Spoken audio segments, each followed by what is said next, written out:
Hello, and welcome back to another edition of Fan Talk, your favorite podcast by your favorite fan. You're probably wondering, Kyle, we just saw you. Just barely. We just finished watching the last video and now you're filming another one. That is right, because it is March Madness time and we have so much to talk about, so much to break down. All you dummies out there are going to thank me because today on Fan Talk, I'm going to be talking about how to make the picks in your bracket. You're probably like, oh, people are telling me to make a bracket. I don't know any of these teams. I didn't watch a single college basketball game all year. Don't you worry. I am here for you. So sit back, relax, tune in to another edition of Fan Talk. Of course, as a podcast you can find anywhere you get your podcasts. I am everywhere. I am inevitable. A little bit of a different location. I am filming at night, so Fan Talk at night, little special edition. Rogue One is in front of me, Candle to the left. We're working on getting the sign back up. Awesome addition to the podcast for sure. But if this is your first time here, please like, subscribe, tell your friends about it, and welcome to a great time tonight on this Manic Monday. Let's jump right in. Here, this is what we're doing tonight. So I'm gonna show you the field. Of course, yesterday was Selection Sunday, so the teams 68 teams got their names read and they were pulled into the tournament. And we're going to look at the bracket. Here are the teams. I'm using ESPN and I'll show you how you can make your own predictions here in just a second. But no surprises here. Auburn, Duke got the number one seeds. Number one means you're the best. 16 means you're still decent, but not as good. So the higher number seeds versus the lower number seeds. Some local shout outs. BYU got a 6 seed. They'll be playing number 11 VCU. Another local connection. VCU's head coach, Ryan Odom, was the coach of the Utah State Aggies, not last season, but the season before. The coach of VCU now. They're playing BYU. That game will be played in Denver. Kind of fun. Utah State Aggies, they got a 10 seed. They will be playing UCLA 7 seed out in Kentucky. Kind of a fun matchup there.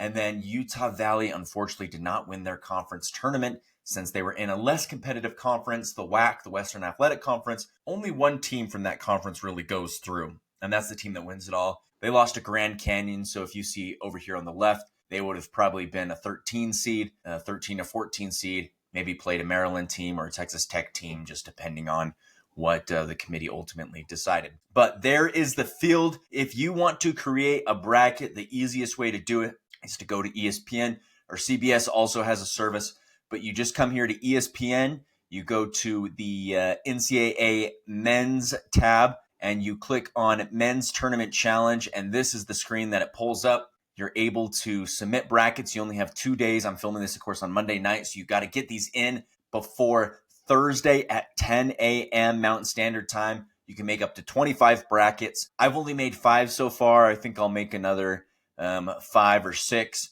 But as you can see here, I have Florida winning 1, Auburn winning 1, Duke winning 1. This Oklahoma one is just kind of for fun. I always pick, my favorite teams to win and kind of pick some upsets, and it's just kind of silly. And then I have St. John's winning 1. So yeah, I think I'm going to make a couple more. I think I'm going to have maybe one with Houston winning it all, perhaps one with Alabama winning it all, perhaps one in Michigan State. But yeah, it's just this is that simple. You just go here to create another bracket, and you literally just go through and pick which teams you think are going to win. It's that simple. Go give it a try. Go check it out. I will be telling you which picks to make here in just a second. But first, I think I don't like to pretend like I know what's up. I don't want to sit here and say my opinion is all that matters. And I don't want to become the kind of person that just rants and rants on podcasts, right? I want to be open to all ideas. I want to understand. But also part of that is having to share my perspective, which could be a little biased, could not be the full truth. So again, this is just my perspective, but I think a lot of people kind of share this same idea. So to give you context on how teams get seeds, I've kind of talked about this in a variety of videos. And a lot of you kind of already know the process, but if you don't quite know, or you're still a little unsure on what the seeds mean or how a team qualifies for a certain seed, then this is for you. So again, 1, 2, 3, 4, all the way to 16, 1 seeds are the best, 2, and likewise, right? And so there was teams that were on the bubble. And I've explained the bubble before. I talked about it last week with my brother Ryan. I talked about it in the bracketology preview a couple weeks ago. They were teams that were very close to getting in and very close to being out. Like it could go either way. And every selection Sunday, there's about 8 or so teams that are sitting there wondering, did I do enough? Did I win enough good games? Did I impress them with my resume, with my job skills? Did I get the job done? And a lot of projections had the University of North Carolina out of the field. Now, the University of North Carolina, historically, great basketball program. Michael Jordan played there. A lot of current NBA players played at North Carolina. They're a blue blood, meaning that they are constantly good. They are a brand of college basketball, great head coaches, great history, great culture. It's good for the sport, North Carolina. When you think college basketball, you think North Carolina as one of the top teams. They had a very off year this year in which they only won one quad one game. And again, they break up the quality of wins into 4 quadrants. So again, simply put, quad one means games played against very good teams, whether at home or on the road. That's a very lame-is term. Simply put, there's a deeper definition, and I'm sure many of you know it. But very simply put, very good teams. Quad 2, good teams. Quad 3, okay teams. And quad 4, bad teams. So North Carolina took care of business against good teams. They did have one loss against an team, but took care of business against the bad teams. But versus the really good teams, and this quad one is what the committee of members who pick what teams get in and what seeds they get, they really look at quad one. Quad one is really impressive if you can show and prove that, hey, look at these qualifications, look at these wins I've gotten. I can prove that I can do these things. I prove I can have these skills, just like in a job interview. North Carolina only had one quad one win out of 13 opportunities. So 1 win, 12 losses. To put that in perspective, some other teams that got into the tournament, for example, I'm just reading here off a list. Wisconsin won 8 quad one games. Kentucky won 11. Purdue won 7, Michigan won 12, Iowa State won 10, Tennessee won 11, Houston won 14, Duke won 9, Auburn won 16. So, and even some of the lower end schools, I'll share some lower end schools. Louisville won 4, Marquette won 6, Baylor won 5, BYU won 8. So as you can see there, all these teams have at least 4 or 5, a lot of them have a lot more, 12, upwards of 12 quad one quality wins. North Carolina had one quad one win. And so you're wondering, okay, so if they got in, what teams got out? It was probably other teams that didn't do too well. Well, hold your horses. The other teams that missed out that I believe personally should have had a shot were number 1, West Virginia. West Virginia was 6-10 in quad one opportunities. That's just as much as some of these other teams that got in that had 4, 5, 6 quad one wins. West Virginia had 6 quad one wins. Now, they did lose 3 quad 2 games, which means they lost some games that they probably should have won, whereas North Carolina was undefeated in quad 2.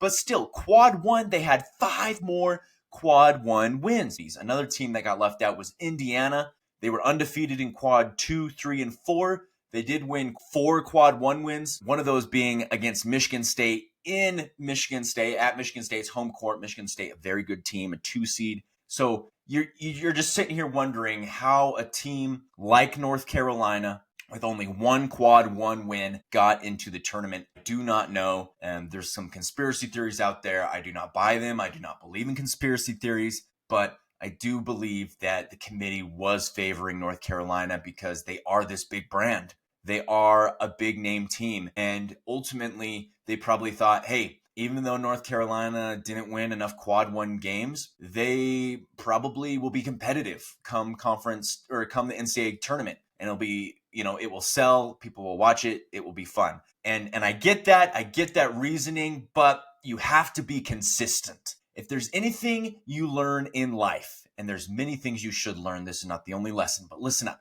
If you learn anything in life, is to be consistent. And it's one of the hardest things to master, but you have to be consistent. Now, the committee has come out and they've ultimately it's very hard, right? It's very hard to do this, but they've come out and said, this is what we're looking at. This is what teams need to do. This is, it's just like a job interview. And I've used this analogy so much. I've beaten it to death. They're like, these are the qualifications we're looking for. This is what you need to do. If you feel like you can do this, then go out and do it. And then we will decide in the interview if you get in. So they're telling people, go get quad 1 wins. Go win important games. Go win on the road in conference play. Very hard. Go have a great non-conference schedule. Go rack up some good wins. Go prove to us that you can win these good games. Because when it comes to the NCAA tournament, when it comes to March, every game is going to be a good game. And they want that. They want a good game. They don't want blowouts. They want close games. They want viewership numbers. They want audiences to be in awe.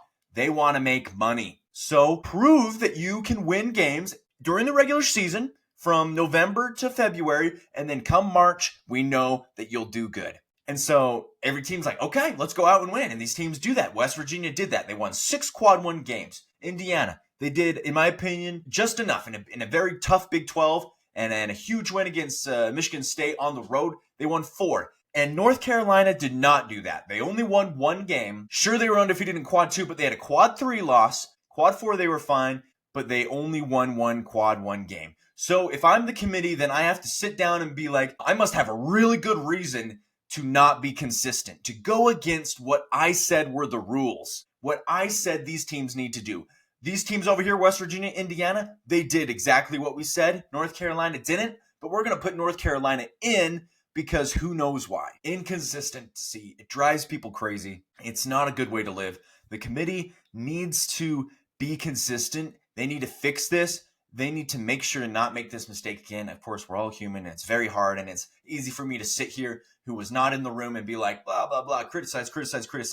But this is the frustration that not only West Virginia fans and players and coaches and university and the government is feeling, but people like me who are avid sports fans who respect the game, personally have neck in the game where it's like, hey, I've been a student athlete and I've been told no, and I've worked my tail off and I've done everything I've needed to do just to be told no. That is not okay. The committee needs to fix that. They need to be consistent. I'm sure they'll have plenty of talks next time around, and we'll kind of see where that goes. But I'm a little sidetracked there, but let's get back into the actual picking of the bracket. And now I really want to emphasize, I know I just went off about how North Carolina probably doesn't deserve to be in, but that shouldn't be a deterring factor in their ability to win a game here in March. Let me explain. So let's take a look at the bracket. Honestly, let's just go through this one that I was kind of setting up. I'll tell you how to make great picks. Ultimately, you can do whatever the heck you want. You can pick your favorite color, your favorite word, your favorite whatever. But ultimately, here are some tips from me. And I'm not a bracketology expert, but 3 years ago, I did win a challenge where a bunch of us got together and we said, okay, who can pick the best bracket and get the most points and win? I ultimately won that, and I won $900 over hundreds and hundreds of people in this group. So, I mean, I think I do have a little credibility, even if it's this much. So listen up. Okay, so here's the field. I'll tell you first and foremost, Auburn, it's a very safe pick to take the number 1 seed. Only 2 times in history, and they've happened very recently, in the last 7 years, this has happened, that a 16 seed is upset at a 1 seed. It is very unlikely that it happens. The fact that it happened 2 years ago and then it happened 7 years ago is incredible that it happened twice in 7 years. It's kind of like breaking the 4-minute mile. It's like no one believed it could be done until it was done, and now 2 people have done it, right? But it's very unlikely, and I really like this Auburn team. So you're very safe to pick number 1 Auburn. And that goes for everyone, Duke, Houston, Florida. Honestly, same with the number 2 seeds. 15 seed does not upset 2 very often. Michigan State's a very good team. Alabama's a very good team. John's having a great year. Tennessee, great defensive team. 3-14 even. 3-14, there's not a ton of upsets. So I would recommend picking all the 3 seeds. Now, again, you can do what you want.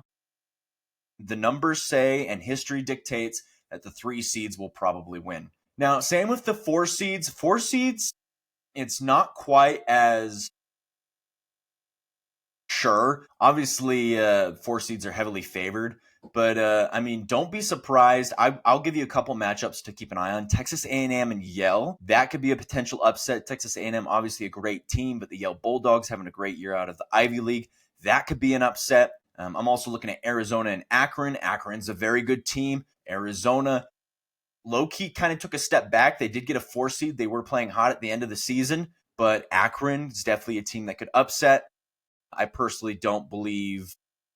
Actually, Grand Canyon very well could. I think all these 13 teams have a chance. Maryland's very good. Grand Canyon might be a team, and High Point might be a team. So keep an eye on those 13 seeds. They could very well upset, but it's the safe bet to still pick the 4 seed over the 13. Now, when it comes to 5-12, there's a lot of upsets that happen in that department too. While it is still very safe to pick the 5 seed, it could very well happen. UC San Diego having a great year. Liberty having a great year.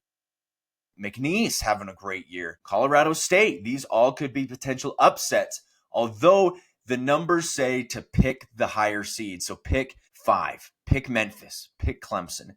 Or if you're really feeling it, pick the other team. Do your own research. Go with your gut feeling. I'm just sharing some tips that may help you, or they may not. We'll see. 11-6. Now, 11-6 is a huge, like a lot of 11 seeds end up upsetting 6 seeds. And the reason for that is because a lot of the play-in games, like the bubble teams, they are 11 seeds. And so it's 2 very good teams who are, just right on the edge. They play this play-in game just to get in. So they have 1 game under their belt. They have momentum, and they catch the 6th seed maybe on the back of their heels or sleeping or whatnot. So, I mean, this could be a potential interesting matchup. San Diego State, North Carolina facing off against Ole Miss. ECU, BYU is a potential upset as well. Texas Xavier, Illinois, and Drake in Missouri. So keep an eye on those as well. Now, when it comes to 7 and 10, this one, interestingly enough, doesn't have as much upsets as the 6-11. But there's still some very good teams, like New Mexico's playing very well. That could be a fun matchup. Vanderbilt, St. Mary's is another 7-10. Utah State, 7-10 UCLA. Kansas, Arkansas. I think Kansas, Arkansas is my favorite 7-10 upset. I think Arkansas with John Calipari, who was obviously the coach of Kentucky for a lot of years, now in Arkansas, I think that could be a very interesting upset, 7-10. Now, 8-9, the 9 seed actually wins more than the 8 seed. So as you can see here, I picked Creighton. In some brackets, I'm going with Louisville. Some I'm going with Creighton. Honestly, you can flip a coin in that one. I think Louisville is actually probably going to win that one. Mississippi State, Baylor. I think actually Mississippi State wins that one. UConn, Oklahoma. I'm picking Oklahoma in some of my brackets, picking UConn in some of mine. But then over here, I'm actually liking Gonzaga. So really, 8-9, that's one where don't just pick the 8 seed, but maybe pick the 9 seed because the numbers show the 9 seed often wins more times than not.